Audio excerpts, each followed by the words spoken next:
So recently, I was asked to go out and take a look at this building. Now, I've built a few houses, not necessarily myself. I've had some houses built. I've done a bunch of remodeling. Again, not myself, but I've had it done. I've flipped a bunch of houses, I guess you might say. And, this building is a fourplex, right? 2 upstairs, 2 downstairs. It was built probably mid to late 50s. The construction that was used on this thing is a block construction on the outside, but it actually has above grade flooring, right? So the bottom floor is wooden, and then even the second floor inside is a wooden floor.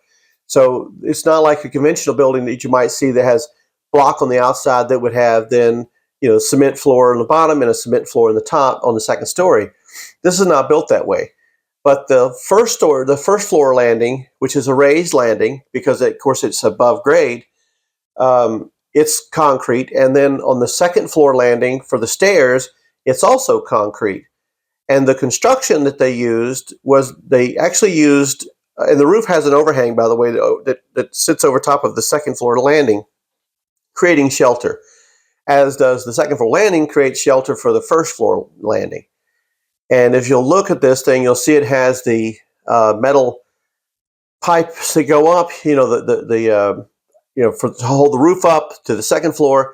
Now, if you notice when you watch this thing that the metal pipes don't go from the ground first landing up to the roof overhang. They actually go up, and then there's a metal frame that holds the cement landing in place, and then the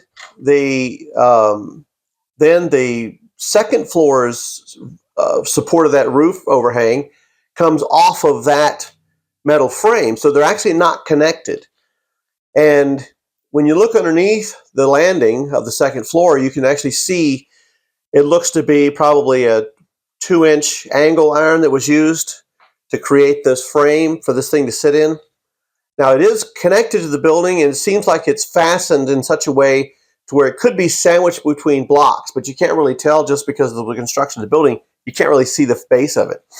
But there isn't or doesn't seem to be any metal support inside of that landing. It's just reinforced concrete sitting like as if there was a metal frame built, and then this was set inside the frame. And the metal frame is, of course, connected to the building in the lower landing.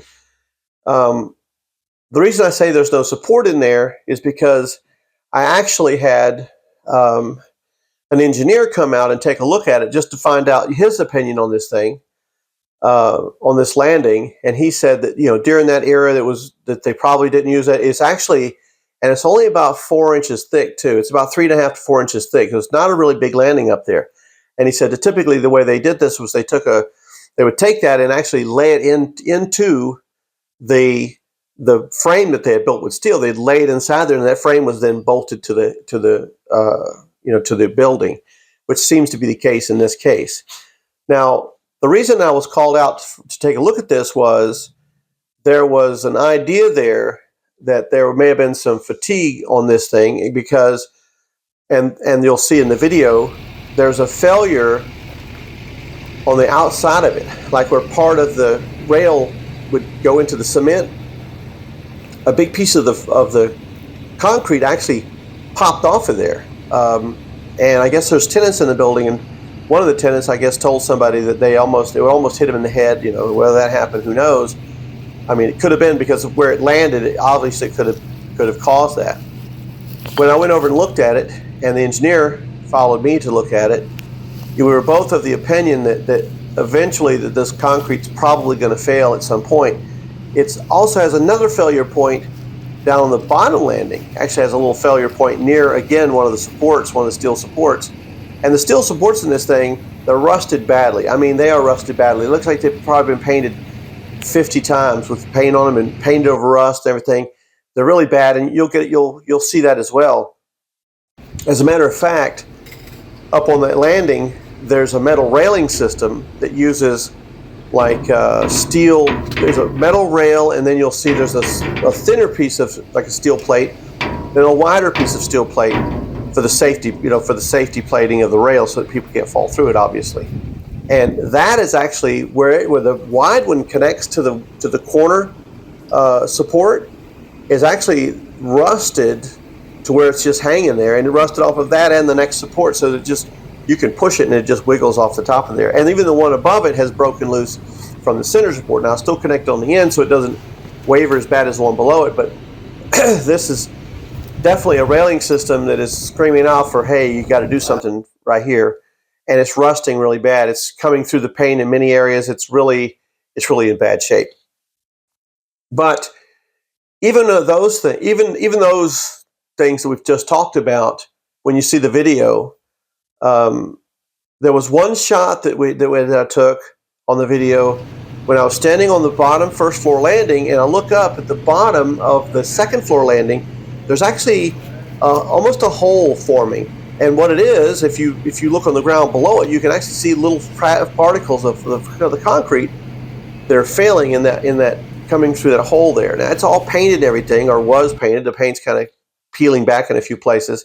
The building's in definitely need of some rescue here. But the fear here is, and by the tenant, when I talked to the tenants upstairs, and even the downstairs tenants, because the downstairs tenant is actually the one that said that this piece of cement almost hit them. And their fear is, of course, that there's going to be, the downstairs people feel like that this is going to fall on their head, and it's going to crush them as they come out their door. And then the upstairs tenant, their concern is they're going to step out the door one day and ride this down to the first floor. And because the engineer that went out and looked at it as a favor to me, he's a good friend of mine. The feeling there is there's no rebar reinforcement, so the potential there for the failure of the concrete to actually fall through to the floor, to the first floor is there. I mean, should it give way or crack or break open or something, it could fall straight through because there's nothing to hold the center part of it. It's just the frame is around the outside. There's nothing holding the center. So because there's nothing holding the center, it could collapse, right?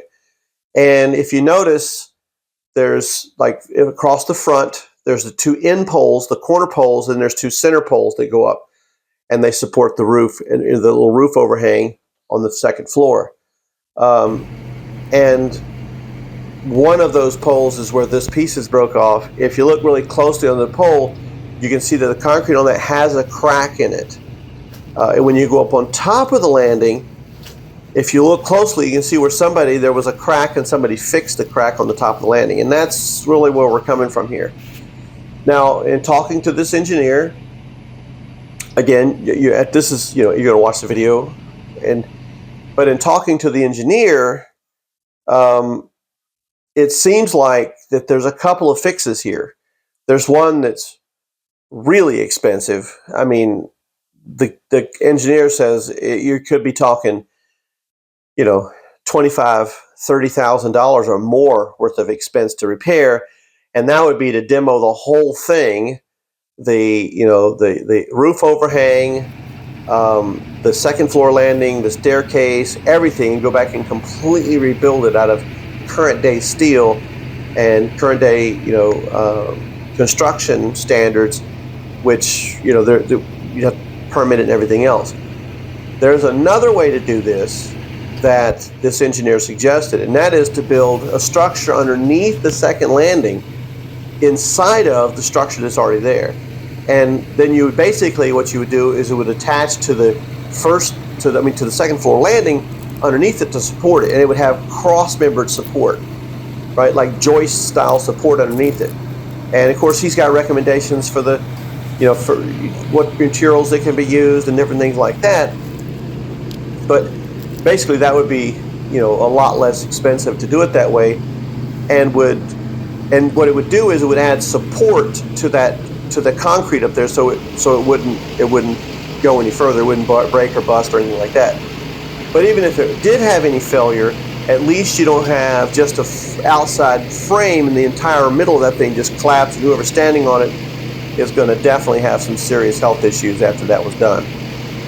Whoever's below it's probably not going to make it. So to the property owner, if this is seen by the property owner, to the property owner on this, my suggestion is twofold: either through the support construction, or or you don't do anything and make really sure you have your insurance paid up and you have a giant liability policy, because if this thing comes down, it's not going to be funny. It's going to hurt somebody.